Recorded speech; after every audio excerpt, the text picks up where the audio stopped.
नमस्कार, मैं विकास और आप देख रहे हैं वीएस न्यूज लाइन। तो आइए बात करते हैं आज के मुख्य समाचार में झारखंड की 25 बड़ी खबरें। इससे पहले कमेंट में जरूर बताइए कि आप ये वीडियो कहां से देख रहे हैं। अगर आपने अभी तक इस वीडियो को लाइक नहीं किया है तो लाइक करके सब्सक्राइब जरूर करें। झारखंड में सुबह और रात में सर्दी बनी हुई है, जबकि दिन में धूप से राहत मिल रही है। अधिकतम तापमान 23 से 26 डिग्री और न्यूनतम तापमान 6 से 11 डिग्री के बीच दर्ज किया गया। गुमला में सबसे कम 6.6 डिग्री तापमान रहा। 5 जनवरी तक 11 जिलों में सुबह घने कोहरे को लेकर येलो अलर्ट जारी है। किसानों को फसलों को ठंड और नमी से बचाने की सलाह दी गई है। देवघर में एनडीएफआर ने प्राकृतिक आपदाओं से निपटने को लेकर मॉक ड्रिल की। स्कूलों और सार्वजनिक स्थानों पर बच्चों व आम लोगों को हुक्म सहित आपदा के समय सुरक्षा के उपाय बताए गए। एनडीएफआर ने खनन प्रभावित और पर्यटन क्षेत्रों में सतर्क रहने की अपील की तथा राहत सेवाओं को तेज करने के लिए प्रशासन से सामान्य व्यय की बात। नगर निगम चुनाव के लिए जारी आरक्षण नोटिफिकेशन के विरोध में धनबाद के वार्ड 36 और 44 के लोगों ने झरिया के बाटा मोड़ पर चुनाव आयोग और सरकार का पुतला फूंका। प्रदर्शनकारियों ने नारेबाजी करते हुए नोटिफिकेशन वापस लेने की मांग की। वार्ड 44 के पार्षद प्रत्याशी अरुण साव ने इसे साजिश करार देते हुए ओबीसी को BC1 और BC2 में बांटने पर आपत्ति जताई। उन्होंने चेतावनी दी कि नोटिफिकेशन वापस नहीं हुआ तो चरम बंद आंदोलन और बाजार बंद किया जाएगा। पलामू के हुसैनाबाद से एक फर्जी IAS अधिकारी को पुलिस ने गिरफ्तार किया है। आरोपी राजेश कुमार हैदरनगर थाना क्षेत्र के उकड़ी गांव का रहने वाला है। वह खुद को 2014 बैच का उड़ीसा कैडर IAS बताकर प्रभाव जमाने की कोशिश कर रहा था। संदेह होने पर पुलिस ने जांच की, जिसमें आरोपी कोई वैध दस्तावेजें नहीं दिखा सका। तलाशी में फर्जी IAS पहचान पत्र बरामद हुआ। जांच में खुलासा हुआ कि राजेश ने कई बार UPSC की तैयारी की, लेकिन असफल रहा और बीती 6 से 7 वर्षों में खुद को IAS बताकर घूम रहा था। पुलिस ने उसके खिलाफ गंभीर धाराओं के FIR दर्ज की है। रांची में बुड़म थाना क्षेत्र में हुई इमरान अंसारी हत्याकांड का पुलिस ने खुलासा कर दिया है। 2.5 लाख रुपया के लेन देन विवाद में पीयूष उर्फ इमरान अंसारी को गोली मारकर हत्या की गई थी। इस मामले में साजिशकर्ता समेत 4 आरोपियों को गिरफ्तार किया गया है। ग्रामीण SP प्रवीण पुष्कर ने बताया कि मृतक ने समीर अंसारी को कर्ज दिए गए रुपया वापस मांगे थे, जिसके बाद समीर ने हत्या की साजिश रची। 30 दिसंबर 2025 को पीयूष को पहला फुसलाकर बुड़म बुलाया गया और गोली मारकर हत्या कर दी गई। शव को हादसा दिखाने के लिए रेलवे ट्रैक के पास फेंक दिया गया। पुलिस ने तकनीकी और मानवीय सूचनाओं के आधार पर सभी आरोपियों को गिरफ्तार कर लिया है। देवघर में पदमपुरा गांव में एक दिल दहला देने वाली घटना सामने आई है, जहां 25 वर्षीय गुड़िया देवी और उसकी 1 साल की बच्ची की कुएं में मौत हो गई। शनिवार सुबह दोनों के शव बरामद किए गए। बच्ची मां से लिपटी हुई थी। मृतक के मायके पक्ष ने पति और ससुराल वालों पर घरेलू हिंसा और प्रताड़ना का आरोप लगाते हुए इसे साजिशन हत्या बताया है। पुलिस ने शवों को पोस्टमार्टम के लिए भेजकर मामले की जांच शुरू कर दी है। अधिकारियों के अनुसार 2 जनवरी को बच्ची के जन्मदिन को लेकर पति पत्नी में विवाद हुआ था। पुलिस सभी पहलुओं की जांच कर रही है। गिरिडीह में रिश्ते शर्मसार, बहू ने ससुर को पीट कर मार डाला। पूर्व विधायक ने की कार्रवाई की मांग। गिरिडीह के सरिया थाना क्षेत्र के चिचाकी गांव में पारिवारिक विवाद के दौरान 57 वर्षीय भुवनेश्वर दास की पीट कर हत्या कर दी गई। मृतक के पुत्र योगेंद्र राम ने अपनी भाभी रेखा देवी और उसके मायके के सदस्यों पर हत्या का आरोप लगाया है। पुलिस के अनुसार शुक्रवार दोपहर विवाद के बाद भुवनेश्वर दास के साथ मारपीट की गई, जिससे उनकी मौत हो गई। मामले में 3 महिलाओं को हिरासत में लिया गया है। पूर्व विधायक विनोद कुमार सिंह ने घटना की निंदा करते हुए दोषियों पर कड़ी कार्रवाई की मांग की है। बोकारो जिले के लिए वर्ष 2026 निवेश और रोजगार का महत्वपूर्ण साल होगा। उद्योग, सड़क, रेल, हवाई सेवा, शिक्षा और स्वास्थ्य क्षेत्रों में हजारों करोड़ों रुपया का निवेश प्रस्तावित है। Amritsar Kolkata industrial corridor, Bokaro steel plant विस्तार, कोल परियोजना, मेडिकल कॉलेज और हवाई अड्डा संचालन से बड़े पैमाने पर रोजगार के अवसर मिलेंगे। बेहतर कनेक्टिविटी और सुविधाओं से बोकारो उद्योग व शैक्षणिक हब के रूप में उभरेगा। IIM रांची ने अनुभवी पेशेवरों के लिए कार्यकारी PhD कार्यक्रम शुरू किया है। इसमें बैंकिंग, शिक्षा, सरकारी और सामाजिक क्षेत्रों के प्रोफेशनल शामिल हैं। कार्यक्रम लचीला पाठ्यक्रम संचालन और मजबूत शोध वातावरण प्रदान करता है। विशेषज्ञों और मौजूद विद्वानों ने PhD को निरंतर सीखने और आत्म विकास की महत्वपूर्ण यात्रा बताया। धनबाद की चंद्रप्रभा ने सास रुक्मणी देवी के सहयोग से शादी के 18 साल बाद फिर पढ़ाई शुरू की। उन्होंने विनोबा भावे विश्वविद्यालय से PG में टॉप किया और बाद में BBMKU धनबाद में PhD की उपाधि प्राप्त की। यह कहानी नारी शक्तिकरण और सास बहू के सकारात्मक रिश्तों की प्रेरणा शामिल है। IIT ICM धनबाद में डिजाइन और उद्यमिता पर 2 दिवसीय कार्यशाला आयोजित हुआ। निर्देशक प्रोफेसर सुकुमार मिश्रा ने कहा कि AI के युग में शिक्षकों को खुद को अपडेट करना जरूरी है ताकि वे छात्रों को बेहतर मार्गदर्शन और सोच दे सके। कार्यशाला का उद्देश्य नवाचार बढ़ाना और छात्रों को स्टार्टअप के लिए तैयार करना है। CBSE ने अपने संबद्ध स्कूलों के छात्रों को राष्ट्रीय ई-पुस्तकालय से जोड़ने का निर्देश दिया है। यह डिजिटल मंच शिक्षा मंत्रालय की पहल है और इसमें 23 भाषाओं में 5500 से अधिक गैर शैक्षणिक पुस्तक उपलब्ध है। पुस्तकें छात्रों की आयु के अनुसार 4 श्रेणियों में विभाजित है। वेब, एंड्रॉइड तथा iOS पर पढ़ सकते हैं।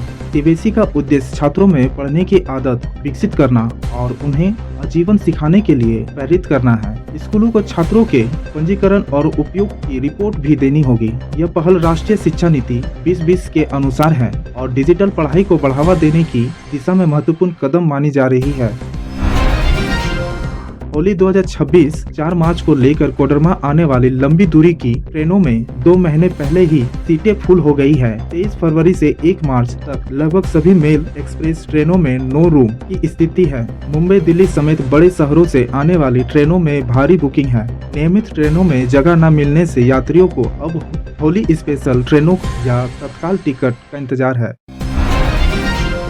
झारखंड में अनुकंपा पर नियुक्ति, सेवानिवृत्त और दिवंगत प्राथमिकता शिक्षकों को नियुक्ति तिथि से वरीयता व प्रोन्नति का वित्तीय लाभ मिल सकता है।